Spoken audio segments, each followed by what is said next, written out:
Bonjour et bienvenue sur le Flash Info du Cluster News. Dans l'actualité aujourd'hui, François Fillon souffrirait-il de phobie administrative? C'est ce que s'est demandé le quotidien satirique Le Canard enchaîné et pour cause, selon les listes électorales du 7e arrondissement, il habiterait toujours à Matignon.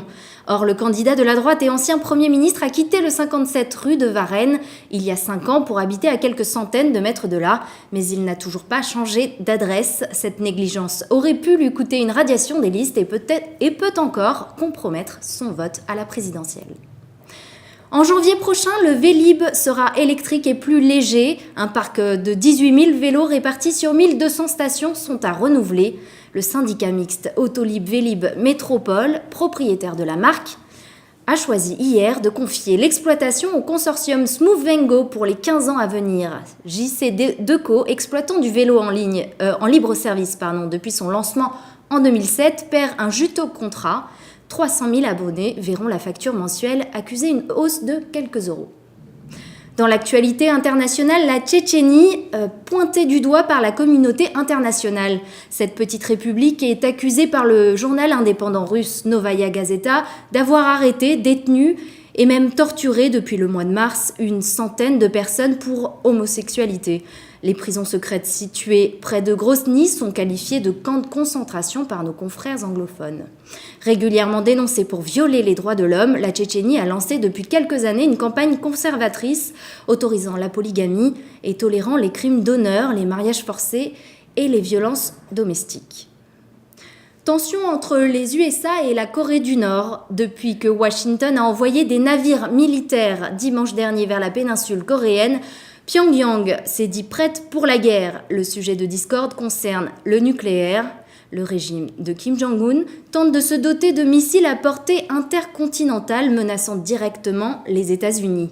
Donald Trump estime que la Chine de Xi Jinping a les moyens de convaincre son voisin d'empêcher un 6e essai nucléaire et d'autres essais balistiques. Il leur demande donc d'intervenir pour éviter l'affrontement. Sur un sujet plus léger, son œuvre est souvent restée dans l'ombre colossale d'un Monet ou d'un Cézanne. Le peintre Pissarro fut pourtant le premier des impressionnistes, 40 ans qu'il n'y avait pas eu de rétrospective sur cet artiste méconnu. La ville de Paris lui rend aujourd'hui hommage avec pas moins de 2 expositions au musée Marmottan-Monet jusqu'au 2 juillet et au musée du Luxembourg jusqu'au 9 juin. Une 3e expo est en cours pour présenter ses gravures. Il faudra cette fois se rendre au musée Tavé-de-la-Cour à Pontoise. Guerre des BDE. Les Blusters ou les Brahmas se livrent depuis hier dans le campus cluster à une petite guerre. Ce sont les BDE de la Paris School of Business. Mais rassurez-vous, l'ambiance est bonne enfant. Distribution de douceur en tout genre. Ils vous offrent même le petit déjeuner et le déjeuner lors de pauses musicales tonitruantes. Tout est bon pour vous montrer de quoi ils sont capables en termes d'organisation d'événements, mais aussi et surtout pour vous inciter à voter pour eux. Vous avez jusqu'à demain, 14h, pour vous décider. Les bureaux de vote se trouvent en salle R35. On termine par une info de dernière minute. Le Festival de Cannes a annoncé aujourd'hui sa programmation. Dans la course à la Palme d'Or, 18 films seront en compétition officielle, dont 2 films français, Rodin de Jacques Doyon et L'Amant double de François Ozon. Et parmi les internationaux, on notera la présence des réalisateurs Michael Haneke, Sofia Coppola et encore le germano-turc Fatih Akin. C'est la fin de ce Flash Info. Merci de l'avoir suivi. À très bientôt pour une nouvelle édition.